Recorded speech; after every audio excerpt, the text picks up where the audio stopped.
அஸ்ஸலாமு அலைக்கும் வரஹ்மத்துல்லாஹி வபரகாத்துஹு. அல்லாம இப்னுல் கைய்யிம் ரஹிமஹுல்லா சொல்றாங்க, உலகத்துல உங்களுக்கு அழகு வேணும்னு சொன்னா, அது அல்லாஹ்வுடைய நினைவுல தான் இருக்கு.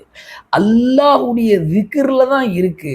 எனவே நீங்க அல்லாஹ்வுடைய திக்ர கடைப்பிடிச்சீங்கன்னு சொன்னாக்கா, நிச்சயமாக உங்களுக்கு உலகத்தில் அழகு கிடைக்கும் என்பதாக சொல்றாங்க. மாஷா அல்லாஹ். 2வது உங்களுக்கு ஆகிரத்துல ஆகிரத்துல மறுமையில அழகு வேணுமா? அப்போ அல்லாஹ்வுடைய அஃப்வுல, அல்லாஹ்வுடைய மன்னிப்புல தான் இருக்கு என்பதாக சொல்றாங்க. சுப்ஹானல்லாஹ். மேலும் சொல்றாங்க, சொர்க்கத்துல உங்களுக்கு அழகு வேணுமா? சுப்ஹானல்லாஹ். எங்க சொர்க்கத்துல உங்களுக்கு அழகு வேணுமா? அப்போ அல்லாஹ்வுடைய ருஅயத், அல்லாஹ்வுடைய பார்வை, அல்லாஹ்வை நாம் பார்த்த பிறகுதான் சொர்க்கத்திலேயே நமக்கு அழகு கிடைக்கும் என்பதாக சொல்றாங்க. சுப்ஹானல்லாஹ்.